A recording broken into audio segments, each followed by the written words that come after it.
Voilà, chers frères et sœurs, merci d'être venus. Nous allons commencer. Je ne pense pas qu'il est important de m'introduire parce qu'on se connaît. Je vais simplement vous dire merci pour être venus et pour cette deuxième édition de notre forum sur le Congo, FCA in short. Alors, pour le programme ce soir, nous avons deux choses. Nous avons une présentation qui sera faite par un invité, le docteur Kalumba, que je vais présenter d'ici là. Après, il y aura une séance de questions-réponses. La présentation prendra environ 15 minutes. Et puis, on va faire... cette séance de questions-réponses prendra environ 20 minutes. Peut-être un peu plus, on va voir comment les choses vont évoluer. Et après, on passera au débat, comme nous avons fait la dernière fois. Nous avons 3 questions que nous allons débattre ce soir. Alors, donc on passe à la première partie de ce forum ce soir. Et il s'agit de la présentation du docteur Kalumba Kongolo. Pour ceux qui ne le connaissent pas, docteur Kalumba Kongolo est congolais comme nous. Il est là depuis très longtemps, je crois 18 ou 17 ans, quelque chose comme ça. Et on se connaît depuis qu'il est arrivé ici. Il est spécialiste pédiatre. Il travaille dans plusieurs hôpitaux comme consultant. Il a été en fait à Lesotho, en Zambie, et puis il est venu ici. Et donc nous l'avons invité pour nous entretenir sur quelques idées comment nous pouvons encourager la diaspora à être beaucoup plus utile pour la reconstruction ou le développement de la République démocratique du Congo. Et donc, je vais inviter le docteur à nous présenter son sujet. Bon, et merci beaucoup, Claude, pour cette introduction. Et c'est pour moi un plaisir quel est le rôle de la diaspora, comment est-ce que la diaspora peut jouer un rôle pour développer le Congo ou l'Afrique ou d'autres pays sous-développés. Bon, maintenant, d'abord, la première question. Pourquoi nous sentons qu'il faut être engagé à faire ce devoir, c'est-à-dire pourquoi nous pensons que nous pouvons aider les pays. La première chose, même si nous sommes ici, nous sommes liés à notre pays. C'est notre terre, c'est la terre de nos ancêtres. Ouais, il est très important de nous engager parce que c'est ça notre terre. Si vous regardez la situation au Congo, tout est au rouge. Tous les paramètres sont au rouge. Que ce soit sur le plan de la santé, ou sur le plan de l'économie, ou sur le plan de la justice, tous les paramètres sont au rouge. Et on n'a pas le droit de ne pas s'engager et de rester spectateur. Parce que si vous restez spectateur, tôt ou tard, ça va vous frapper. Donc c'est une question de temps. Pourquoi je dis ça? Parce qu'aujourd'hui, je peux me dire, bon, je vais visiter le Congo parce que j'ai une famille là-bas. Beaucoup de gens qui sont ici ou ailleurs, ils ont de la famille au Congo. Et quand vous avez de la famille au Congo, et le système ne marche pas, quand votre frère est malade ou votre mère est malade, il va aller se soigner où? C'est dans les hôpitaux qui sont sur place. Et chaque fois qu'on me dit que ma maman est malade, ou un de mes frères est malade,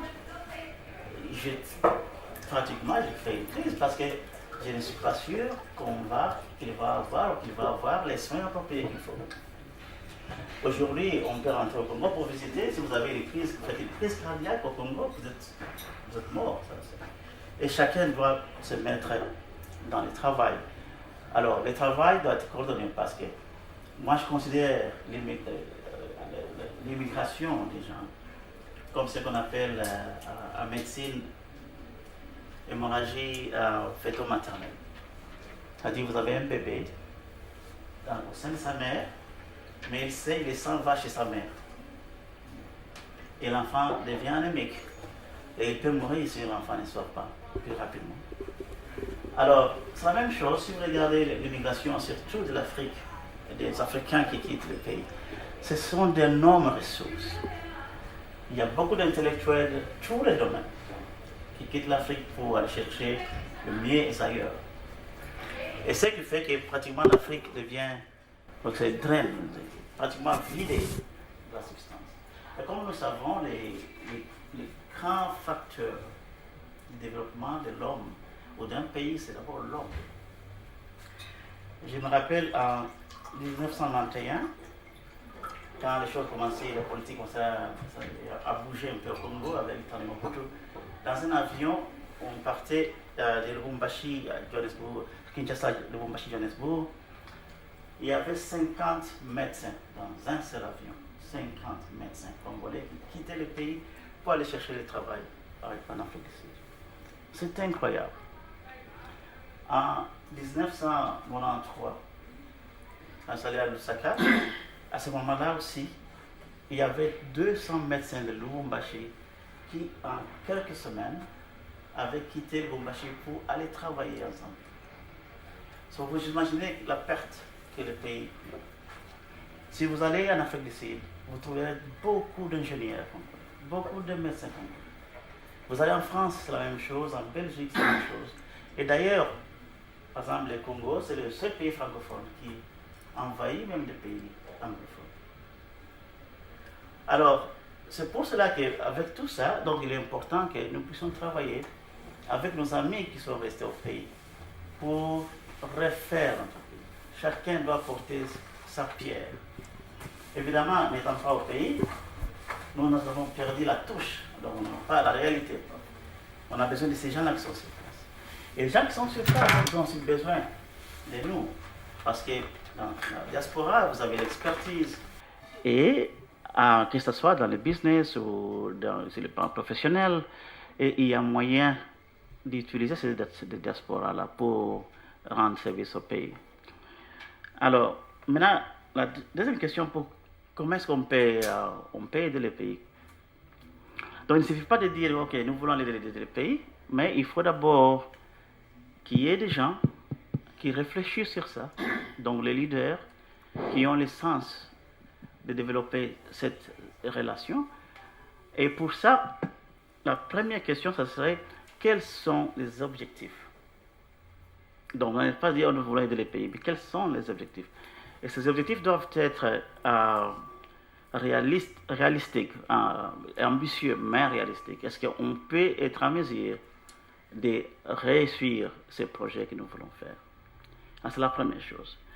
Et la diaspora, qu'elle soit en Australie, en France, en Belgique, aux États-Unis, elle n'est pas toujours la même, elle est spécifique. Elle est spécifique dans le sens où le nombre n'est pas le même, et l'expertise dans ce nombre n'est pas la même chose. Donc chaque diaspora doit pouvoir définir ses objectifs compte tenu des nombres et des objectifs et de ses moyens. Alors, la deuxième chose, il faut connaître d'abord les diasporas.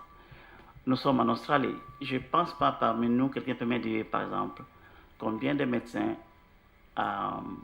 congolais, par exemple, ou ingénieurs congolais, ou IT spécialistes, ou infirmières qui sont en Australie. On n'a même pas ces statistiques-là aussi. Je ne sais pas si le président de la communauté est ici. Donc, on n'a pas ces statistiques-là. Alors, la première des choses, c'est d'abord connaître la diaspora. Donc, être en mesure de faire ce qu'on appelle le mapping. Combien déjà nous sommes ici? Qui fait quoi? Qui a quelle expertise? Chacun a une expertise dans son domaine. Donc, il est important qu'on ait d'abord cette sorte de carte ou de mapping pour comprendre qu'est-ce qui est available, qu'est-ce que nous avons sur la main pour pouvoir maintenant décider quels sont les objectifs à faire au Congo. Donc ça, c'est un travail qui demande beaucoup d'efforts. Ça dépend aussi des pays d'origine. Si le pays d'origine est intéressé à engager la diaspora, ils peuvent aussi avoir ces données, mais je ne pense pas que le Congo pour le moment a ces données. Je ne pense pas que le gouvernement congolais connaît combien de Congolais sont en Australie. On n'a même pas d'ambassade ici, il n'y a pas de recensement. Donc c'est difficile, on ne sait pas. Les gens sortent comme ça et on ne sait pas. La même chose en France ou en Belgique. Alors c'est à nous maintenant de faire. Les pays des destinations peuvent aussi aider parce que les pays de destination ont quand même des données pour savoir.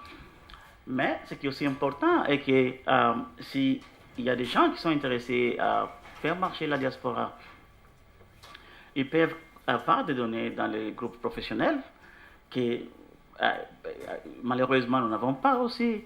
So, vous n'avez pas, par exemple, une association de médecins congolais ou des ingénieurs ou de ceci. Alors, cela pose des sérieux problèmes parce que nous comptons, nous, établir une association de médecins africains en Australie. Moi, je pense qu'il faut commencer par là. Mais s'il y a la volonté, on peut chercher d'abord à recenser les gens de la diaspora. Alors, si vous avez déjà recensé les gens de la diaspora, la Chine, les Indes ont fait ça en 2000 parce qu'ils ont fait 2 ans d'études d'expertise of mapping les Indiens qui sont non-resident Indian or people of Indian origin. So, ils ont fait ça et ils ont pu avoir 2 à 20 millions des Indiens qui étaient à l'extérieur et les mettre sur la liste. Ils ont poussé au gouvernement d'ouvrir un ministère, so the Ministry of Overseas India Living Abroad.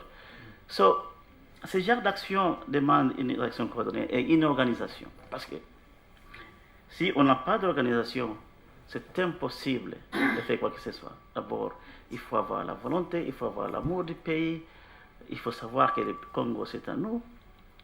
Quand nous sommes ici, vous regardez les images qui se passent au Congo, par exemple, pendant les struggles, où il y avait les gens qui manifestent, on tire sur les gens, ou les catholiques. Ça fait mal, ces gens-là font plus que nous. Ces gens qui sont sur la rue, à Kinshasa, ils sont plus que nous. Donc, il est vraiment important que nous ayons cette volonté de faire, mais d'abord, il faut avoir le mapping. Maintenant, le troisième point, vous avez fait le mapping, maintenant you have to build the trust. Donc, il faut maintenant créer l'atmosphère de confiance. Parce que, ne vous en faites pas, si aujourd'hui vous allez au Congo, le premier réflexe, si vous vous présentez, que vous êtes professionnel, le premier réflexe des gens qui sont là, c'est la méfiance. Donc, ils vont vous regarder, vous voulez nous apprendre, vous venez nous apprendre. Donc il est important qu'il y ait cette relation-là de confiance, mais ça prend du temps pour faire ça. Il faut reconnaître que les gens qui sont là, ils ont aussi leur expertise. Les gens qui sont là aussi, ils savent ce qu'ils font, mais ils ont aussi besoin de complémentarité. Donc, ils ont besoin de l'expertise, ils ont besoin des gens qui ont été ailleurs pour donner une autre expérience.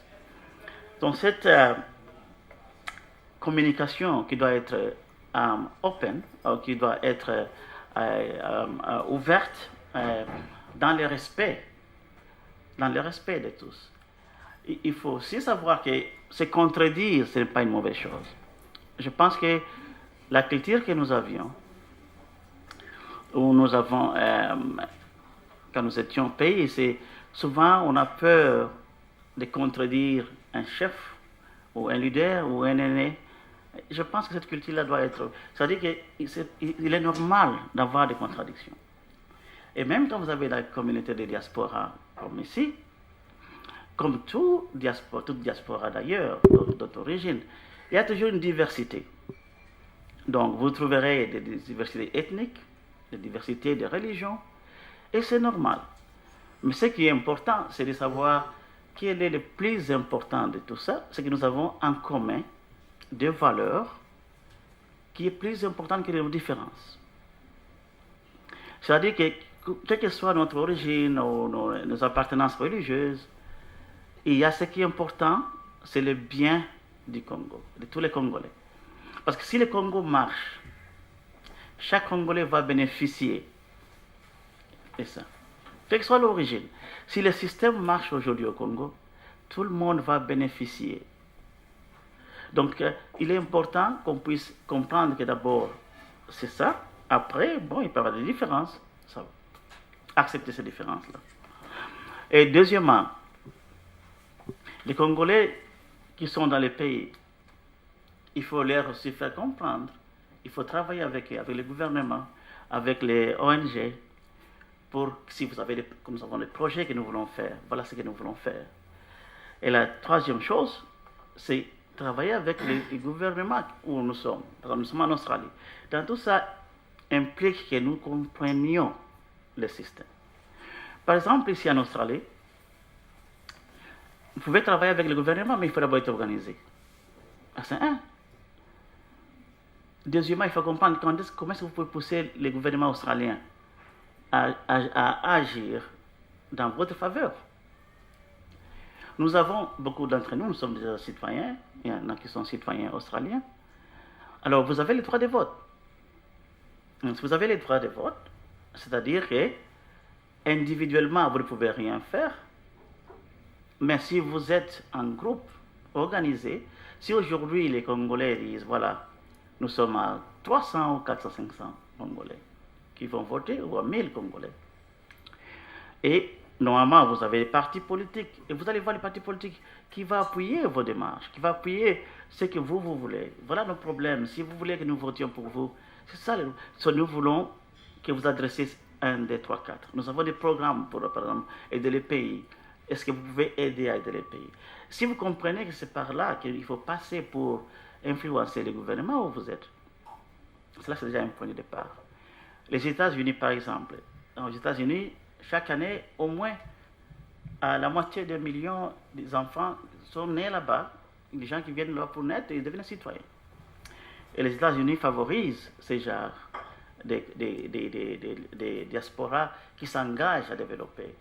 So, les exemples sont comme les Island American Fund, where the American Indian Foundation. So, c'est reconnu, le gouvernement aide ces diasporas-là. US Mexico Foundation. So, le gouvernement aide ces diasporas pour aider leur pays d'origine. Et il y a moyen de canaliser ça, mais la première chose que j'ai dit, c'est d'abord avoir l'organisation, parce qu'ils doivent savoir que vous êtes organisé, vous êtes à mesure. On ne peut pas venir vous aider si on voit que vous n'êtes pas capable d'aller faire ces services ou d'apporter cette expertise. Donc il faut d'abord nous montrer organisé, montrer que vous avez l'expertise pour ramener chez vous, pour que vous ayez de l'aide. Le quatrième point, c'est comment mobiliser maintenant les diasporas pour le développement du pays. Et dans tout ça, moi je pense que c'est l'énergie, l'organisation qu'il faut d'abord. Mais dans beaucoup de pays où j'ai été, le grand problème de la communauté congolaise, c'est d'abord la division inutile. La division inutile, la suspicion inutile et le manque d'organisation. Et ça, c'est le dominateur commun partout. So, la première fois que j'étais en Afrique du Sud, la première réunion des Congolais, s'est terminée à un désastre. Complètement, les gens ne se parlent plus. Bon, c'est la même chose. Donc, si on peut passer, on peut tous être au-delà de ce genre de choses, pour voir d'abord ce qui est fondamental pour nous tous. Par exemple, dans notre communauté, ici, qu'est-ce qui est fondamental? D'abord, nous sommes une minorité. C'est la première chose. Donc, on devait réfléchir comment est-ce qu'on peut d'abord survivre dans un pays où nous sommes minorité. Et les gens qui ont fait, comme les Juifs, par exemple, ils ont fait ça de façon, la communauté juive, American Jewish Community, chaque année, il faut les fendre les plus d'1 milliard de dollars pour des dons philanthropiques. Les Juifs d'Israël, ils ont impliqué la diaspora dans leur système à tel point qu'ils travaillent en parallèle. Donc, dans leur comité, il y a des représentations de la diaspora et du gouvernement. Et ils acceptent que les idées soient partagées et les discutent pour voir où est-ce qu'on peut amener l'Israël. Et la même chose de lobbying. Les gens qui sont à l'étranger, ils savent comment faciliter ou bien agir aussi dans le gouvernement à des destinations pour aider les gouvernements d'origine. Donc, voilà pourquoi je me dis, bon, est-ce que on peut faire, est-ce que la diaspora congolaise vivant en Australie peut faire? On peut faire, mais il suffit d'avoir la volonté. Il suffit d'avoir la volonté. Les Mexicains, ils ont un modèle particulier parce que la plupart de la diaspora est concentrée dans un pays, qui est les États-Unis, mais ils ont établi ce qu'on appelle le Consultative Council of Mexicans Living Abroad. So, ce council-là travaille avec le gouvernement mexicain. dans un programme qu'ils appellent 3 sur 1. Donc, quand le gouvernement sponsorise un projet, 3 fois, de match it, ils essaient d'égaliser avec une donation de la diaspora, 3 sur 1. Ils ont sponsorisé 1600 projets avec ce programme. Donc, ne parlons pas d'autres communautés qui ont fait ça. Les Croatiens ont aussi sponsorisé. Donc, sur le plan politique, la diaspora peut aussi agir pour modifier les cours des événements dans le pays d'origine. Mais pour ça, encore, il faut être organisé, c'est-à-dire que vous faites le lobbying pour organiser, influencer les décisions qui sont sur place, d'une manière ou d'une autre. Le gouvernement d'origine doit aussi faciliter ça parce que s'ils refusent de vous accepter, ils doivent montrer quand même qu'ils sont prêts pour ça travailler. Et montrer les bons gré, c'est-à-dire d'abord par les tracasseries quand les gens rentrent, donc faciliter les retours des gens dans le pays, accepter que ces gens qui sont à bord, ce sont des Congolais, même si aujourd'hui ils ont d'autres nationalités, mais ce sont des Congolais, nous nous sentons Congolais, même nos enfants, ils se sentent Congolais. Deuxièmement, la double nationalité, c'est déjà un acte de volonté pour le gouvernement qui montre que voilà, vous êtes parti, mais vous êtes encore de l'autre. Et refuser ça, c'est exclure une grande partie des ressources. Mais faciliter ça, c'est déjà un bon geste pour un gouvernement d'origine pour dire que, bon, voilà, ces gens peuvent venir nous aider. Bon, la bonne gouvernance, évidemment, ça c'est tout ce qui ça viendra au pays. La bonne gouvernance, la régulation correcte, tout ça, ce sont des choses qui peuvent faciliter que les gens qui sont ici peuvent aller investir au pays. Beaucoup de gens ont fait ça, et sur le plan économique, la diaspora peut contribuer. Les Philippines, par exemple. Les Philippines, ils ont un système où ils envoient des gens pour aller travailler à l'étranger et faire les remittances, envoyer l'argent dans les familles. Donc c'est l'argent qui rentre des pays étrangers vers les Philippines. Ça aide à développer l'économie des Philippines. Et ça diminue aussi l'unemployment rate, sur les taux de chômage aux Philippines. Il y a tant de choses que la diaspora peut faire.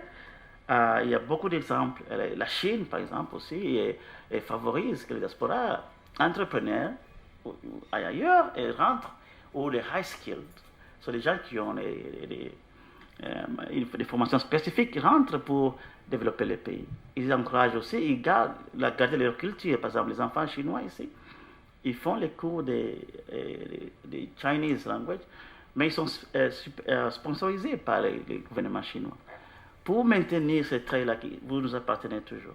Donc, voilà. Donc, pour ne pas trop m'étendre, voilà. Donc, le rôle de la diaspora est clair et est reconnu maintenant dans beaucoup de pays. Et la diaspora, c'est pas nouveau. D'abord, le mot vient du grec, qui disent donc dispersion, c'est scatter. C'est-à-dire que les gens vont ailleurs, mais ne vous perdez pas. Donc, il faut plutôt chercher à être ensemble et faire face là où vous êtes. Moi, quand je regarde même la communauté congolaise ici, je dis, est-ce que nous pensons à l'avenir ou à l'avenir des enfants? Est-ce que nous nous préparons à être unis? C'est seulement quand quelqu'un meurt ou il y a des deuils, les gens disent, oh voilà, il faut cotiser, 10 $. Non, il faut être préparé. Et il faut être préparé, c'est-à-dire sur le plan financier. Les finances, c'est très, très, très important. Vous ne pouvez rien faire sans les finances. Et comment vous devez faire les finances? C'est d'abord les cotisations. Les gens doivent être en mesure d'avoir un système transparent, être en mesure de mettre l'argent à cotiser régulièrement et faire face quand il y a des crises. Même la diaspora doit être en mesure de faire ça. Et la diaspora peut aussi faire des fundraising ou organiser des manifestations pour faire avoir l'argent et aider même au pays, à sponsoriser le pays, les projets au pays. Quand il y a des désastres comme Ebola et des choses comme ça, parfois j'ai même honte. Parce qu'il y a des Blancs qui vont là-bas, qui vont aider. Il y a même les Blancs qui n'ont aucune formation d'infirmière ou de médecin, qui vont aider. Où sommes-nous? Où sommes-nous, les Africains ou les Congolais? Est-ce que nous aimons vraiment ce pays ou ce continent? Il y a beaucoup de doutes.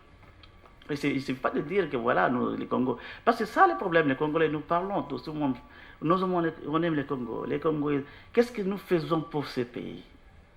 Concrètement. Ceux qui restent là-bas, moi j'apprécie. C'est tous ceux qui se battent dans les rues pour revendiquer les choses. Les gens qui sont morts pour les causes du pays. C'est vraiment ce qu'il fallait faire. Mais qu'est-ce que nous pouvons faire? Là, alors là, le débat sera ouvert, je pense, mais ça ne doit pas se limiter à ce genre de choses où nous parlons et puis c'est fini, le lendemain, nous... je vais vraiment faire... Le développement individuel n'amènera à rien. Donc aujourd'hui, ok, j'ai une maison, j'ai une voiture, c'est rien.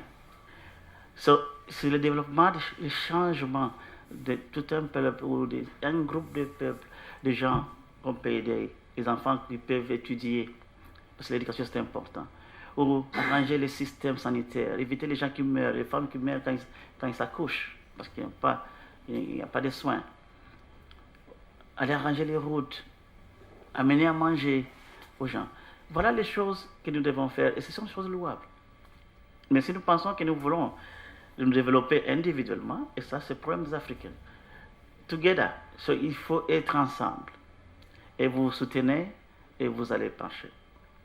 Quand vous prenez un balai, vous prenez une tige de balai, vous pouvez le casser facilement. Si vous avez un balai ensemble, vous n'allez pas casser ça. Il faut être ensemble. Voilà le message pour moi. Évidemment, le débat sera ouvert, mais c'est possible. La diaspora doit jouer un rôle, il peut jouer un rôle, et il faut qu'il joue un rôle. Mais il faut être organisé, il faut commencer par... Il y a des principes à faire, il faut avoir les objectifs, il faut savoir votre diaspora, les capacités de diaspora. Et puis maintenant, il faut commencer à faire le recensement, et ensuite, vous passez à relation avec les pays d'origine, les pays de destination, et enfin, mobiliser vos ressources pour aider. Voilà, merci, je vous remercie. Merci beaucoup, docteur, pour cette présentation. Je crois que ça nous donne assez d'idées, assez de renseignements, comment nous pouvons en tout cas faire quelque chose, nous pouvons nous organiser d'une manière ou d'une autre pour essayer de faire quelque chose. Il est vrai que ce sont des choses qui vont prendre du temps, mais il faut commencer par quelque part. Alors, on va ouvrir le débat. On va autoriser des questions. On a environ une vingtaine de minutes si vous avez des questions à poser par rapport à ce qui a été présenté. Vous avez la parole. Je remercie le docteur d'être venu s'entretenir avec les Congolais, et je remercie ceux qui sont venus. Moi, je me suis plus intéressé à la partie mapping parce que c'est quelque chose que j'ai toujours pensé, et on a discuté longuement avec Clyde. Mais ma question est la suivante. Est-ce que vous pouvez nous aider à arriver à ce point-là? Okay. Oui, merci beaucoup, c'est une bonne question. Oui, je suis disposé à être impliqué. D'ailleurs, quand on était arrivé ici en Australie, on venait à des réunions même de la communauté. L'idée c'était de faire promouvoir ce genre de choses. Mais malheureusement, les choses ne marchent pas. Bon, oui, on a fait, quand on était au Lesotho, par exemple, les léopards du Congo, c'est un petit exemple, étaient venus jouer. Parce que la communauté ne marchait pas, alors on a fait un groupe homogène pour essayer de renforcer la communauté. Quand les léopards sont venus, ils étaient à l'hôtel, mais ils avaient peur. Parce qu'ils disaient, bon, ils pouvaient manger, l'eau, tout ça. Ce qu'on a fait, comme communauté, c'est aller individuellement avec des véhicules, les prendre 1, 2 joueurs, 3, 4 joueurs, comme ça. Et les gens ne savaient pas, ils sont allés manger chez nous, chez le docteur Mapatano, qui était un de nos aînés là-bas, et puis on les avait ramenés. Bon, pour répondre à la question, oui, je suis disposé à le faire. Moi, je pense que dans tout pays, ce n'est pas tout le monde qui participe au développement. Par exemple, même ici, ce n'est pas tout le monde, tout Australien, qui est capable de faire que l'Australie marche. Il y a toujours une élite. Ça peut être 2, 3, 4 personnes, ça peut être moins de 10%. Des gens qui sont là, qui travaillent jour et nuit pour penser quelles sont les stratégies pour le pays. Parfois, nous ne savons même pas. C'est la même chose qu'aux États-Unis ou en France. Ce n'est pas tout le monde. Beaucoup de gens sont dans la rue, là, ils ne savent rien. Mais c'est un groupe de gens qui se mettent à travailler jour et nuit. Et le leadership, parce que c'est ça parfois en Afrique, être leader, ça veut dire que c'est travailler beaucoup, c'est souffrir pour le peuple. C'est de vous donner le temps. Ce n'est pas quand vous êtes président. Non, un président, parmi les Congolais, ne devait même pas dormir. Parce qu'à tout moment, il y a des problèmes. Il devait être à mesure en tout cas, de réfléchir jour et nuit, se réveiller le matin, peut-être à 4 heures du matin, vous allez travailler. Et essayer de voir comment fixer le pays. Donc, moi, je pense qu'il y a des gens qui sont disposés, on peut se mettre ensemble, commencer à réfléchir qu'est-ce qu'il faut faire. Merci, docteur. Merci, docteur, pour votre exposé. La question que je veux poser s'oriente sur la contribution de la diaspora congolaise australienne, pas seulement dans ce qui concerne l'Australie, mais surtout à ce qui concerne le Congo. Yeah. Nous savons tous que la diaspora contribue pour beaucoup dans le bien-être de nos familles congolaises. Que pensez-vous que peuvent être les actions au-delà des aides financières que l'on envoie? Que pensez-vous que peuvent être les actions alternatives que la diaspora pourrait mener pour apporter un certain changement, surtout avec ce nouveau régime qui est arrivé et les gens veulent vraiment voir du changement? Quelles sont les autres alternatives que vous pensez que la diaspora peut initier? Ouais. Ok, merci pour la question. Je crois que les aides que nous envoyons dans nos familles respectives, ce genre d'actes ponctuels, ça ne va pas faire avancer le pays. Je crois que c'est le résultat de la pauvreté. Parce que les gens n'ont pas de travail. Ceux qui sont vieux n'ont pas de sécurité sociale. Personne ne prend en charge. Ceux qui sont passionnés ne reçoivent même pas l'argent. Donc c'est la pauvreté. Ce qui fait que c'est un système maintenant parallèle pour aider à soutenir la famille. Ce qu'il faut maintenant pour la diaspora, c'est essayer de faire des projets capables d'être sustainable pour aider ces gens de familles, créer de l'emploi par exemple. Parce que ça, c'est un projet que vous pouvez faire. Tout le monde ne peut pas faire seulement dans la politique. On peut créer des projets, donc créer des emplois. C'est la même chose même ici. Même ici, moi j'ai donné un exemple. Vous pouvez être comme une minorité, par exemple, vous pouvez avoir nos enfants qui ne peuvent pas trouver de boulot ici parce qu'ils sont noirs, par exemple. C'est ça, en réalité. Mais si vous faites des projets, comme les Chinois le font, ou les Indiens, vous créez des emplois ici, nos enfants vont travailler. Je vous donne un exemple concret. C'est vrai que je dis, bon, on est par exemple, le projet que j'ai, nous avons 100 médecins. Chaque année, $10 000 par personne, par exemple. Chaque année, vous avez 1 million. Et dans 1 million, chaque année, dans 5 ans, vous avez 5 millions. Vous pouvez commencer à faire des projets, avoir des business, vous pouvez avoir des maisons à louer, et vous pouvez créer des emplois. Quand vous allez dans les restaurants chinois, qui vous trouvez là-bas, entre les services, on est chinois. Vous allez dans les restaurants indiens, c'est la même chose. Donc, il y a moyen aussi de faire des projets chez nous, en partenariat avec les gens qui sont sur place. Vous pouvez utiliser les églises catholiques ou les gens, les Caritas. Il y a des gens, il y a des channels que vous pouvez faire pour créer des boulots. Même le petit boulot, là, ça paye des gens d'avoir les moyens de subsistance. Mais dans tout ça, le diaspora ne va pas remplacer ce que le gouvernement doit faire. Donc le gouvernement doit être en mesure, et c'est la responsabilité du gouvernement, d'être en mesure de créer du travail aux gens et de sécuriser les gens. Et maintenant, tout le monde doit tenir le gouvernement en l'air. C'est ça, les peuples congolais, que ce soit de la diaspora ou du Congo, suivent ce que le gouvernement est en train de faire et dire que ça, non, ça c'est une mauvaise direction. Et ça prendra du temps. Ça ne doit pas être, quand ça ne marche pas, tout le monde doit se dire que ça ne marche pas. Et la diaspora, sa force, je suis sûr que le Congo a tellement d'expertise dans le monde entier que si quelqu'un pouvait mettre cette énergie ensemble avec ceux qui sont restés au pays, ce pays peut démarrer. Il y a tellement d'expertise. Ok. Ouais, pasteur Franck. Merci pour la parole. Je voulais compléter le docteur par rapport à la question de notre bien-aimé qui demandait ce que la diaspora pouvait faire pour contribuer à l'avancement de notre pays. J'ai aimé là où le docteur a parlé du système de ce qui se passe dans notre propre pays. Moi, je pense que la diaspora a plein d'idées, a plein de moyens, mais ce qui lui empêche, c'est la correspondance, notre correspondant au pays. Le système tel qu'il est, il ne nous permet pas d'investir. Les exemples sont légion. Des groupes de personnes qui se sont organisées avec peu de moyens.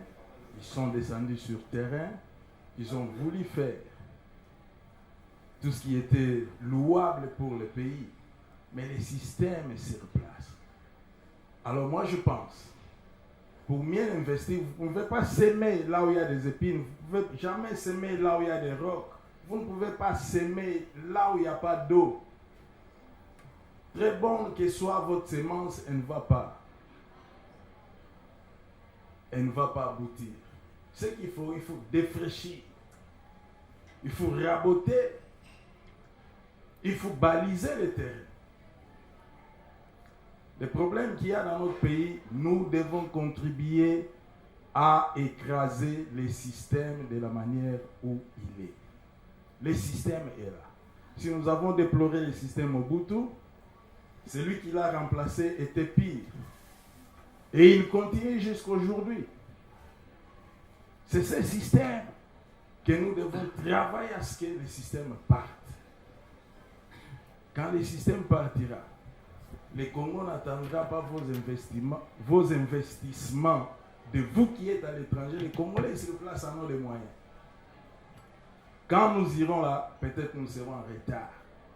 Ça va marcher. Contribuons tous ensemble pour baliser et pour écraser et chasser, balayer le système qui y a sur place. Ça ne va pas. Nous disons, certains disent ça a changé, mais ça continue. Pas plus qu'hier. Vous avez vu ceux qui ont, je cite Adam Bombole et je cite mon frère Vidier. Qu'est-ce qu'ils ont décrié? Alors qu'ils ont voulu postuler pour devenir gouverneur des provinces ou sénateur. Qu'est-ce qu'ils ont décrié? Pas plus tard qu'hier encore, vous avez suivi ce qui s'est passé. La réponse du gouvernement américain à certaines autorités congolaises plutôt. Comment ils ont réagi? Pourquoi ils ont réagi pour sanctionner Nanga, pour sanctionner les présidents de la Cour suprême ou Cour constitutionnelle et les autres? Pourquoi? Moi, je voudrais plus parler en termes de ce que je vous ai entendu, faire toute une litanie de développement, de tout ce que nous pouvons faire pour mieux développer le Congo. J'ai été plus tiqué par l'exemple que vous avez donné pour Vietnam, ou je ne sais pas quel pays vous avez dit. Il y avait Inde, Chine, Israël. J'ai trop d'exemples. Ouais. Voilà. Mais à la fin, je me dis que pour aller plus loin, il nous faut des hommes. Il faut qu'il y ait une ressource humaine. Il faut qu'il y ait des gens. Parce que ici, nous sommes quand même des gens à compter du bout de doigt. Et il ne faut pas se leurrer la face, nous pouvons absolument rien faire. Bon, s'il faut dire absolument rien faire, c'est peut-être trop exagéré. Mais on ne peut pas faire grand-chose, en tout cas. Mais au risque de me tromper, il n'y a pas un Congolais ici, il n'y a pas 10 Congolais ici. Il n'y en a pas 20. Il n'y en a pas 20, il y en a peut-être 100, il y en a peut-être 1000.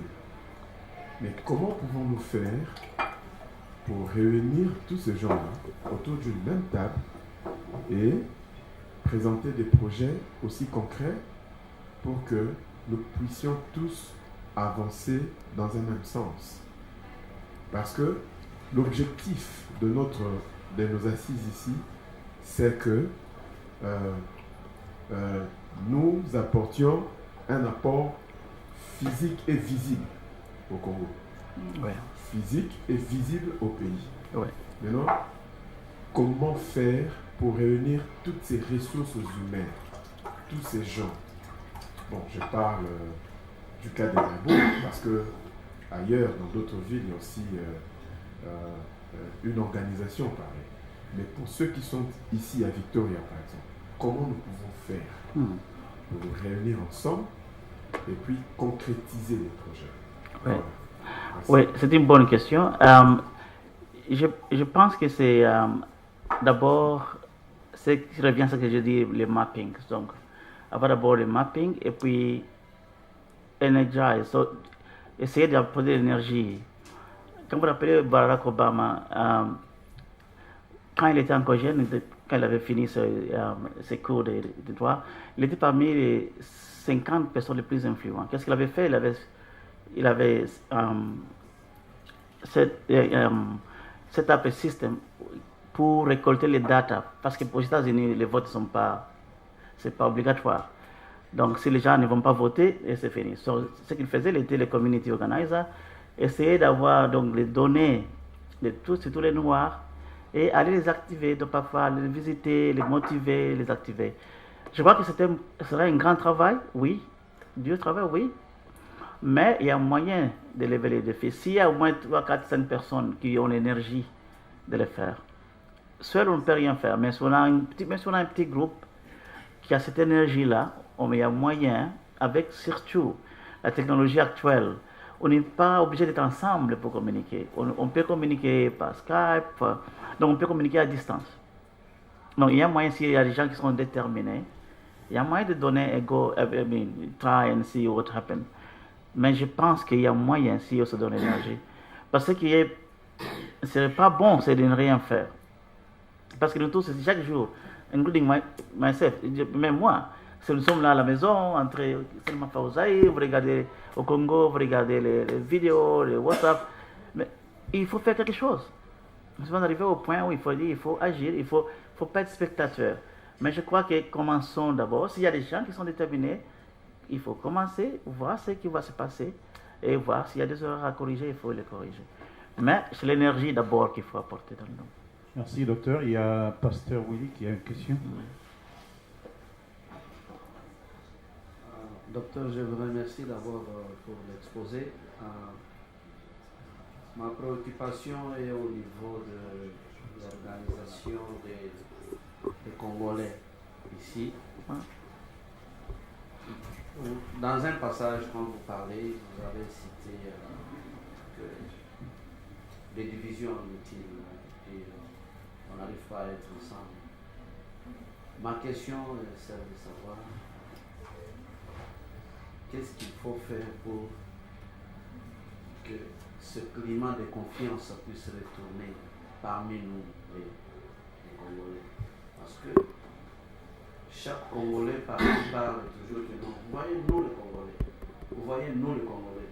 Cette idée que moi, personnellement, j'ai toujours réfutée. Parce que j'ai eu à travailler ici avec différentes communautés. J'ai vu des conflits que nous ne vivons pas parmi les Congolais. Mais ces gens-là, quand il faut agir pour leur pays, ils agissent.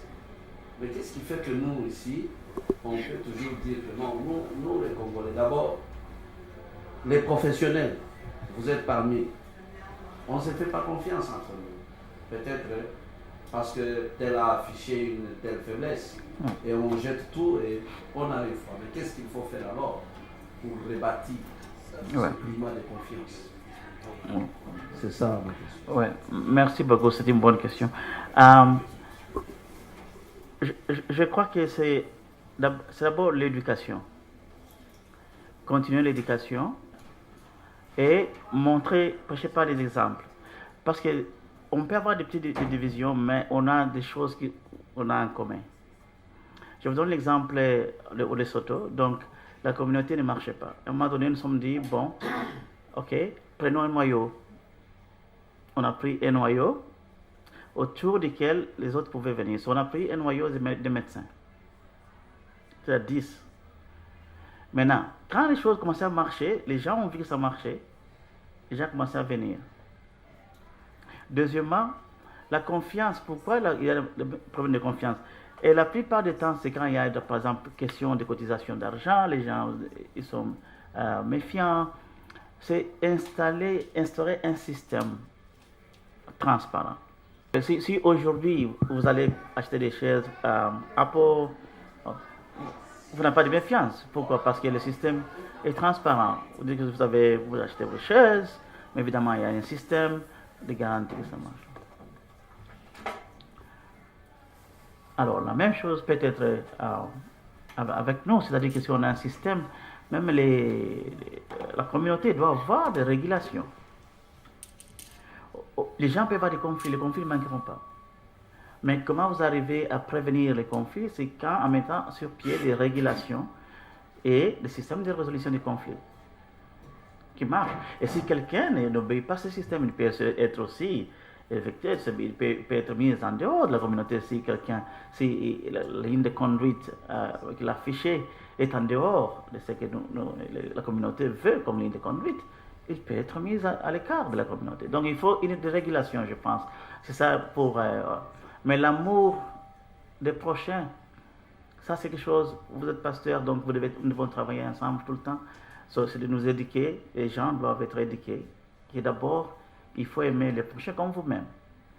Ça, je peux vous dire que les Congolais, ça on n'en a pas. On le voit même au Congo. Quand quelqu'un, lui, il a des Mercedes, des bonnes voitures, celui-là à côté, il meurt de faim, ce n'est pas son problème. Ce n'est pas son problème. Ou bien la route par où on passe, il y a trop de trous, mais ce n'est pas son problème. Mais si c'est par l'éducation que nous allons arriver à dire que voilà, nous tous, we have to be together, we are in this together. Ça ne marche pas, nous sommes ensemble. Ça marche, nous sommes ensemble.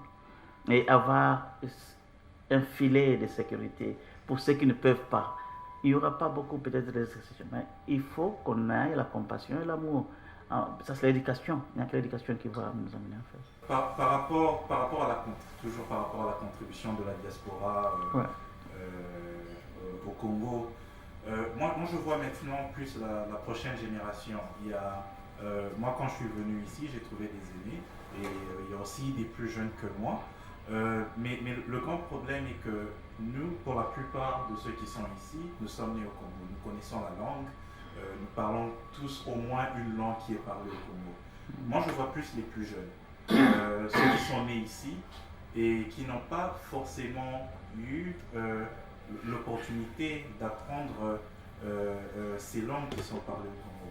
Comment leur transmettre cet amour pour le pays? Parce que un jour, nous ne serons peut-être pas capables d'apporter notre contribution au pays, mais comment transmettre cet amour à la génération qui vient en fait? Oui, c'est une bonne question. Mais je pense que même ces enfants-là, ils ont l'amour. Je vous donne l'exemple de mon fils, qui n'était pas né au Congo. Mais si il vous met la musique dans sa voiture, par exemple, vous serez surpris parce que c'est la musique de Pépé Calais que moi-même, je n'avais pas d'attachement du tout. De Pépé Calais, Luambo, des choses comme ça. Donc ces enfants-là, parce qu'il y a quelque chose que je dois vous dire. Nos enfants qui vivent ici, ils souffrent plus que nous quand nous étions au Congo. Et la souffrance des enfants ici, ce n'est pas matériel, c'est émotionnel, psychologique. Et on voit des enfants qui sont déprimés parce qu'ils sont différents des autres. Imaginez-vous un enfant qui est là, il va dans une école, il n'y a que des blancs, et les enfants entre eux, évidemment, on va dire, toi tu es noir, ils encaissent suffisamment. Ça, je peux vous le dire. C'est quelque chose qu'il faut toujours prendre au sérieux. Les enfants, ici, ce n'est pas le bonheur. Ils souffrent sincèrement. Et il y a des cas comme ça. Parfois, nous voyons des cas qu'on nous amène parce que les enfants sont déprimés, parce qu'il est différent. Évidemment, les autres enfants sont là pour se moquer d'eux.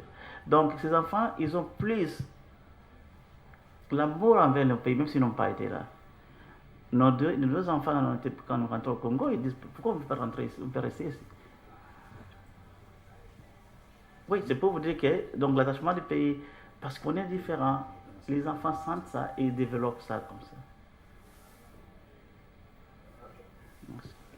Voilà. Merci beaucoup, docteur. Merci du temps que vous avez mis à préparer la présentation et à la délivrer ici. Nous savons que vous êtes très occupé et vous avez pris ce temps-là.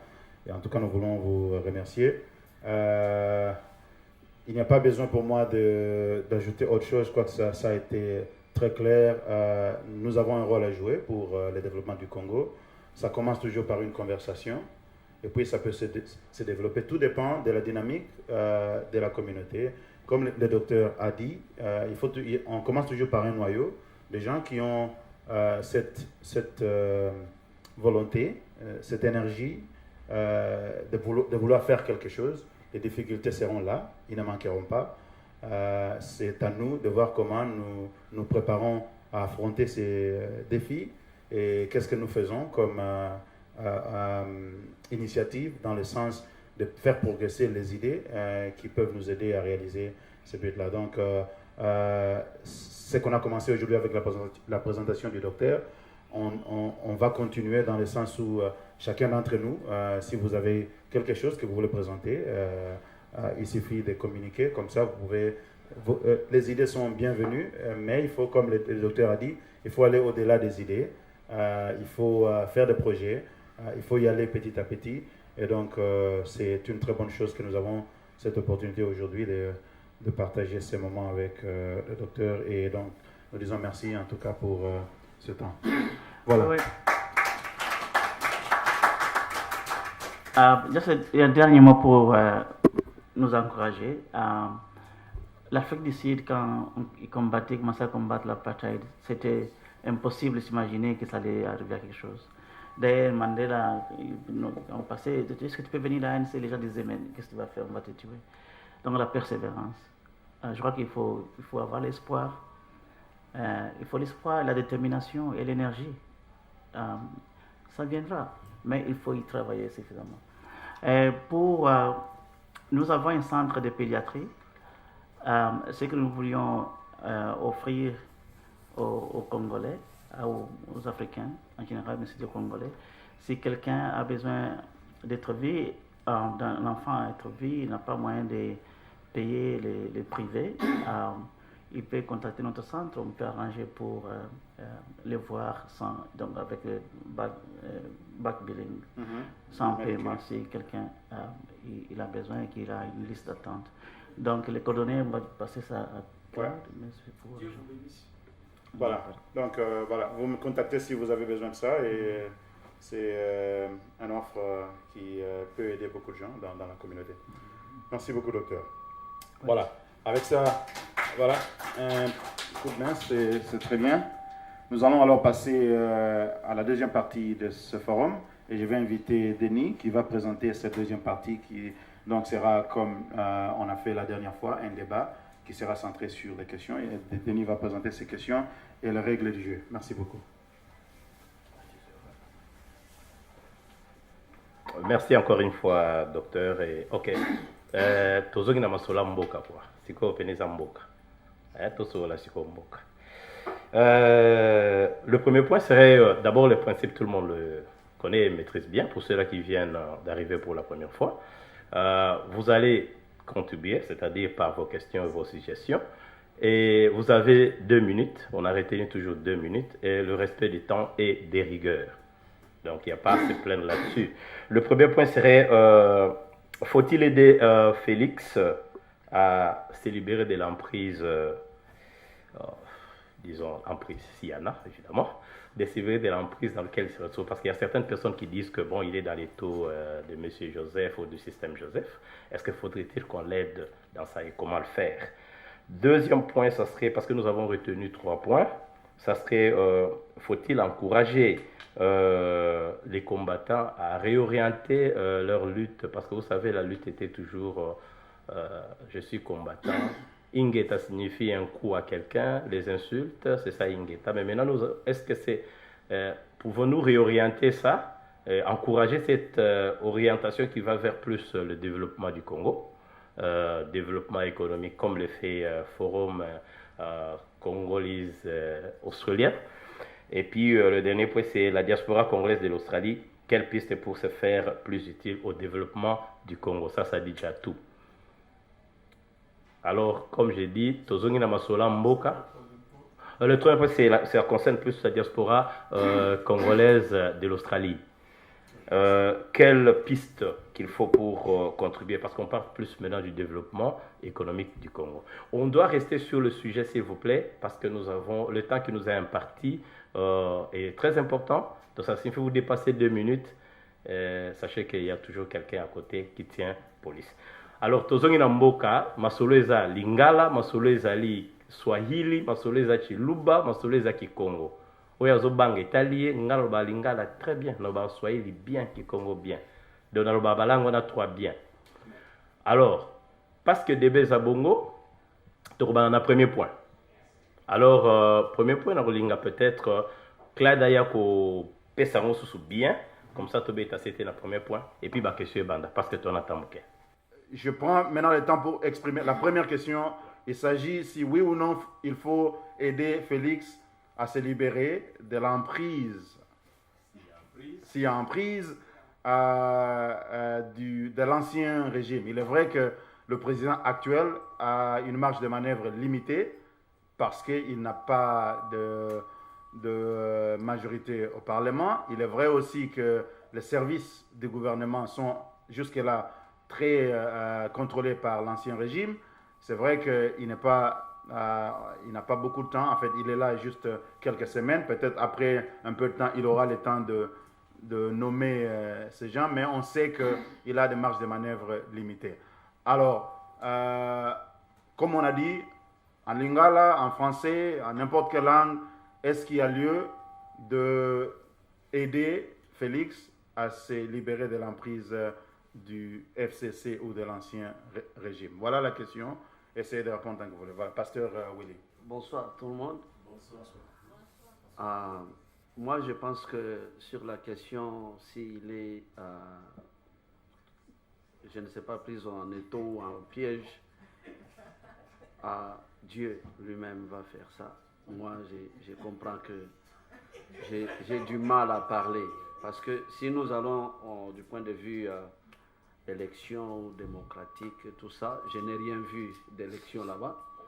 Et il s'est retrouvé le président. Bon, nous nous sommes réveillés les présidents. Alors, je donne du respect à cette personne-là, dans le sens que 7 mois avant, je me tiens toujours là-bas, que Dieu, moi, quand je les regarde en tant que serviteur de Dieu, des hommes de Dieu ont parlé 7 mois avant les élections, qu'il sera président de la République. Ce qui fait que il est président de la République de la manière dont il est. Bon, les voix là, quand les gens posent la question que les voix là, tricherie ou quoi, bon, nous, la démocratie et le système que nous avons établi dans le monde, ce ne sont pas des voix de Dieu. Mais Dieu toujours peut avoir ses voix, quelle que soit les voix que la personne est arrivée au pouvoir. Mais, quant à l'aider, je ne sais pas comment je vais l'aider. À part prier pour lui, je ne sais pas comment je peux l'aider. Nous voulons seulement voir, ce que nous voulons, le changement. Kabila et tout son système, tous.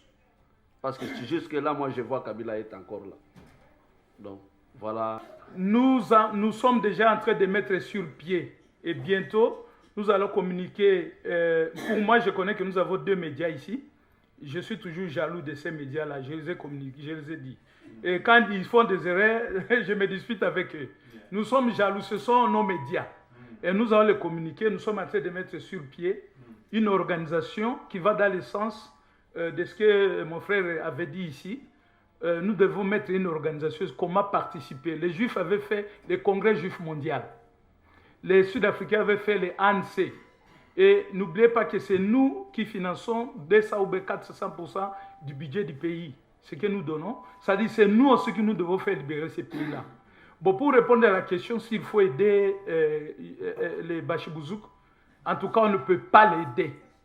Parce qu'il n'y a pas eu d'élection. On ne peut pas l'aider. Et puis, je réfute la notion de dire qu'il y a eu des prophéties, qu'il sera président. Moi, je suis ministre de l'Évangile. Je suis docteur. Attends, si vous voulez, vous pouvez même refuser la réponse pour l'autre question, pas de problème. Mais laisse-moi, pardon. Oui, 1 minute, hein? Ok. Moi, je suis docteur, je suis ministre de l'Évangile. Et dans l'Évangile, je suis docteur. Et je ne suis pas un ministre de Mabonza ou bien des indigènes qui ne sont même pas dans la doctrine du Seigneur. Et ceux qui sont des ministres, s'ils veulent débat, on peut organiser des débats. Sur ça, je ne suis pas ministre de Mabonza. Je prêche l'évangile éternel pour que les gens aillent au ciel. Mais lorsque nous sommes ici sur la vallée de l'ombre et de la mort, c'est-à-dire ici dans la terre, on doit aussi organiser notre vie. L'apôtre, le premier apôtre d'ailleurs à être martyrisé, c'était l'un des Boanerges, des fils Jacques. Il avait fait quelque chose qui était comme de la politique. Et Dieu ne refuse pas qu'on fasse des activités civiles. Alors je voulais dire ceci, cette prophétie-là qu'on avait prophétisée, Félix sera président, ce sont des fausses prophéties. Okay. On peut les démontrer. Merci. En tout cas, c'est ce que je voulais dire. Il faudra qu'on prépare vraiment un autre forum, là on va un peu dire. Pour répondre à votre question, s'il faudra aider M. Chilombo ou pas, moi je pense que l'aide se demande. Mais M. Chilombo n'a pas jusque-là posé une demande d'aide. Nous allons l'aider en quoi? Quand vous dites pour qu'il se débarrasse de FCC, non. Là, vous allez à l'encontre même de la personne lui-même. Il a signé son partenariat. Il a trouvé qu'il était bon de travailler avec ces hommes-là. Il a trouvé qu'il fallait continuer avec les systèmes. Et nous allons l'aider encore de départir de Kabila, alors que lui est ami de Kabila. Par ses propres termes, par ses propres mots. Il a accepté qu'il soit ainsi. Il n'est pas coincé, il a accepté à cela. Alors, nous n'allons pas l'aider, qu'il cède lui-même. S'il veut qu'on l'aide, il faut qu'il se débarrasse de l'ennemi des Congolais. Nous n'avons pas un problème personnel avec notre frère Chilombo. Vous serez étonné qu'il est mon frère dans la foi et que je suis son pasteur. Parce que l'église dans laquelle il prie, c'est mon église à Kinshasa. Oh, complice. Mais, oui, je vois. Nous n'allons pas l'aider, il est sur son bon chemin. Il l'a choisi, il n'a pas été forcé, qu'il s'en aille. Nous verrons les résultats. Oui, bon, on va essayer d'être le plus concis possible. D'abord, avant tout, docteur, je voudrais vous remercier pour cet exposé que vous avez fait de manière brillante. Et nous souhaitons que prochainement, ces genres de choses puissent y revenir, même si Denis et le président Clyde ne veulent pas de nous. On va essayer de forcer leurs mains pour que prochainement, on puisse avoir plus de heures que possible, comme ça nous débattons. Je vais, comme je dis là-bas, être beaucoup plus concis. D'abord, je commence par la question. Si oui ou non, il faut aider M. Félix. Moi, je dis oui. Vous savez, l'erreur est humaine, mais par moment, l'aide vient aussi du fait des conséquences de l'erreur que quelqu'un a commis. Aujourd'hui, refuser, par exemple, c'est vrai ce que Pasteur Franck est en train de dire, parce que l'aide se demande. Même s'il n'a pas demandé, mais il ne faudrait pas encore, à ce que le Congolais a déjà connu, que nous puissions toujours rester du côté de ceux qui subissent. Toutes nos familles se retrouvent aujourd'hui au pays, nous avons l'intérêt là-bas. S'il y a une porte qui peut permettre à ce que nous puissions faire marche arrière et revenir, en tout cas, moi, je ne veux pas hésiter. Il a commis ce qu'il a commis, quand bien même il est allé se lier lui-même par sa parole. L'autre fois, j'avais dit ici, la vie et la mort sont au pouvoir de la langue. Ce que tu confesses, tu dois faire très attention. On ne fait pas une alliance avec un criminel, point barre. Kabila est l'ennemi des Congolais. Il nous a tués pour rien. Nous ne voulons pas de lui. De ce côté-là, il n'y a pas de négociation. Mais s'il faut aider en tant que Congolais pour voir que les choses peuvent changer demain, je suis partisan. Et vous avez parlé du développement. Malheureusement, on est allé un peu plus du côté politique. Alors, tu vois, dans le développement, il y a un aspect très important que vous aviez souligné parmi les 4 points. Vous avez parlé de l'expertise d'abord, le recensement, vous avez parlé de créer une atmosphère de confiance et puis vous avez ajouté la mobilisation. Il y a beaucoup d'autres éléments qu'on peut ajouter, mais je prends le point 3. Vous savez, la confiance, c'est un des éléments qui fait même la force de la monnaie. Lorsqu'on parle de la monnaie, il y a la production et il y a l'élément confiance. La confiance ici. Il vous reste 1 minute. C'est cet élément ici qui peut nous permettre de voir d'abord comment réorganiser la communauté. Et c'est cet élément ici, confiance, qui peut nous permettre de voir la réponse retour de ceux qui sont là-bas pour que nous puissions mettre les lits. Et il est vrai que vous dites, vous avez donné beaucoup d'exemples, l'Israël, tout et tout, la diaspora, mais ces gens-là, ils sont différents avec des problèmes aussi différents. Nous avons des problèmes exceptionnels. L'Israël, après la Deuxième Guerre mondiale, n'a pas connu les génocides, par exemple. Vous comprenez, aujourd'hui, dans notre pays, nous avons des gens qui, d'eux-mêmes, ils ont des blessures et des blessures.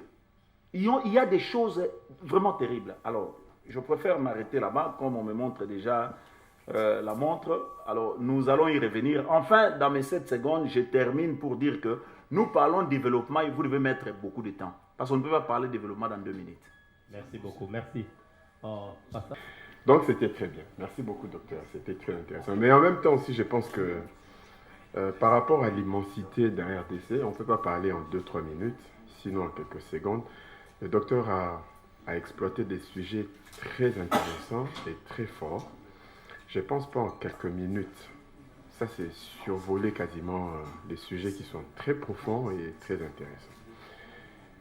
Moi, mon problème sur l'intervention, comment aider Félix ou pas, moi, je pense qu'on ne peut pas devenir président comme si c'était un cheveu qui tombait dans la soupe. Non. Moi, je m'inscris en faux par rapport à ça. Je crois qu'il est passé par les élections, contesté ou contestable ou non, il est président de la République. Et nous devons le respecter. Or, nous devons le respecter. Du coup, je ne suis pas concentré. Ok, merci bien. Et s'il faut l'aider, en tant que président de la République, nous devons savoir que nous n'avons pour terre que la RDC. C'est la seule terre que nous avons. Kabila a fait 18 ans et il est parti. Aujourd'hui, Félix va en faire 5, peut-être après-demain, ce sera 10 ans. Vous allez rester encore bras croisés, mais vous allez rencontrer des rouilles au pays. Si vous dites, on ne va pas aider, on ne va pas faire ceci, mais vous allez faire ce qu'on appelle la politique de chaises vides, rien ne va se faire. Rien ne va se faire. C'est vrai que je paraphrase Pasteur Franck en disant que l'aide se demande, mais en même temps aussi, quand vous voyez qu'il y a un vide et que vous pouvez aider, ben il faut aider. Il faut mettre la main dans la pâte pour avancer. Bon, les questions ne me sont pas permises. Et ça, c'est juste mon avis. C'est juste mon avis. Je pense que s'il faut aider le président, on n'aide pas le président. Nous aidons le pays. Quand vous dites on va aider un tel, vous limitez le débat. Merci pour la parole. Par rapport à la question qui est de savoir s'il faut aider le président Félix Tshisekedi, puisqu'il est président, il faut l'appeler président. Ce que j'aimerais dire, c'est pour ceux qui s'inscrivent, dans l'optique de ne pas aider parce qu'il a signé certains pactes ou peu importe, je dirais que nous sommes tous Congolais. Dire qu'on ne devrait pas aider le président Félix, c'est un peu comme être dans un avion dont Félix est le pilote et souhaiter que l'avion se crache. Donc, Félix, quand on dit il faut aider le président, Félix représente une institution et cette institution représente le pays dans son ensemble. Et comme un de mes aînés a dit, nous avons nos familles au Congo. Donc, il est le maître en ce moment qui prend les décisions, qui a l'autorité officielle de signer des décrets. Et je pense que tous ces décrets affectent nos familles en général. Et s'il y a, peu importe l'aide que l'on peut offrir, aussi infinitésimale qu'elle peut être, c'est très important que l'on puisse apporter cette aide. Et déjà, le fait qu'on soit tous présents ici est déjà la matérialisation de ce qui est en train de se préparer afin d'aider ceux qui se retrouvent au pays. Donc, je n'ai pas pris toutes mes 2 minutes, mais je pourrais revenir après. Merci. Écoutons, s'il vous plaît. Yeah, na intervenir pendant le rôle congolais Malamboka sans complaisance. Dans le bateau, tu as un terme dans l'État du Congo. Tu as aidé le président Tshisekedi. Il s'agit bien de notre Congo. Et Kabila, tant que assassin, Kabila n'a pas tué seul. Kabila a tué avec des Congolais. Imaginez moi ça, na deuxième bien aéroport, aller à bien pas de ça dans le régime Kabila. Tant que moment qui est intérêt menacé, il peut tuer quelqu'un sans que même Kabila ait baqué, Mouton va boumier. Donc, toi, une petite Kabila a tué avec des Congolais. Alors, tu sais que le père avait gagné en 2011. Moi, j'étais à Kin, j'avais voté Bemba en 2006. J'avais même des amis, Bana Yolo, qui ont voté même Kabila. On a des preuves que Kabila a voté Kinakishasa. Mais moi, j'avais voté Bemba. En 2011, tu sais qu'il a gagné. Qu'est-ce que les Congolais ont fait pour que les lois se tenir, Fayoul, tu sais que les pères qui doivent faire les lois. Tout ce qui est hypocrisie. C'est quelle logique au fait qu'on m'a dit Moulou à cause de Bokonzité. Dans les autres temps, on a 2 minutes.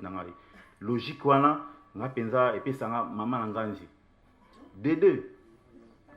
Tant que Kabila, que tant que Félix a zuité. Tant que Félix a zuité. Na prévenu que Fayou l'a zuité. Pour Félix, tout le monde a battu campagne à Olbake. Élection avec machine à voter ou pas, il n'y a aucune élection. Mais il faut boycotter. Il y a une machine qui va tomber en haut. Dans 4 jours, il n'y a pas de baraka. Alors, il y a une élection. Moutabon mouvement qui a gagné. N'a prévenu la logique. Donc, tu sais qu'il a gagné. Et le reste, c'est moi qui a gagné. Pour n'a pas pacte où il a signé. Mais c'est normal. Kabila n'a pas de Merci beaucoup. Moi aussi, je vais intervenir, même si je suis en train d'aider à guider les débats, mais je vais intervenir. J'ai aussi 2 minutes, donc ne prenez pas mon temps. Alors, ce que je veux dire, c'est quoi? Je sais que nous sommes dans un contexte où les élections ont été ce qu'elles ont été, c'est-à-dire contestées, mais il faut se dire que les choses ont évolué. La machine ne va pas aller en arrière. Félix Tshisekedi est président. Et en tant que tel, bien que moi, personnellement, j'ai eu des difficultés à digérer ça parce que je savais qu'il y a certainement une machination quelque part. Mais les choses ont évolué et nous devons évoluer. C'est-à-dire, il ne faut pas toujours dire Fayoulou ne va pas avoir, ne sera pas président jusqu'à ce qu'il y ait d'autres élections. En ce moment-là, nous avons Félix qui est là, même si pour des opinions que nous avons qui sont différentes, nous ne sommes pas d'accord, mais il est président de la République démocratique du Congo. S'il échoue, c'est le Congo qui échoue. Donc, ça veut dire que nous devons aider notre pays avec les institutions qui sont là. Évidemment, nous devons dire la vérité. En disant, par exemple, que il faut trouver un moyen où cette emprise de Kabila soit relaxée et qu'il trouve un moyen d'investir son administration. Si nous continuons à ce combat-là, c'est un combat d'arrière-garde pour moi. Il faut évoluer. Le pays a un président, bien qu'il est contesté. Nous devons faire que notre pays puisse évoluer parce qu'il n'y aura jamais de présidents qui ne seront pas contestés. Il n'y aura jamais de présidents qui ne seront pas contestés. Donc, je suis d'accord que les élections ont été tripatouillées, mais nous devons évoluer. Et nous devons faire que notre pays puisse évoluer. Je voudrais simplement que nos émotions, parce que c'est ça notre problème aussi, nous sommes très émotionnels. Si nous ne sommes pas d'accord, essayons de garder un petit peu de rationalité pour dire, écoutez, c'est vrai qu'il y a eu ceci, c'est pas bon, mais les choses sont qu'elles sont, avançons et essayons de faire ce que nous pouvons faire pour aider notre pays. Voilà. Et si cela veut dire aider Félix, c'est bon.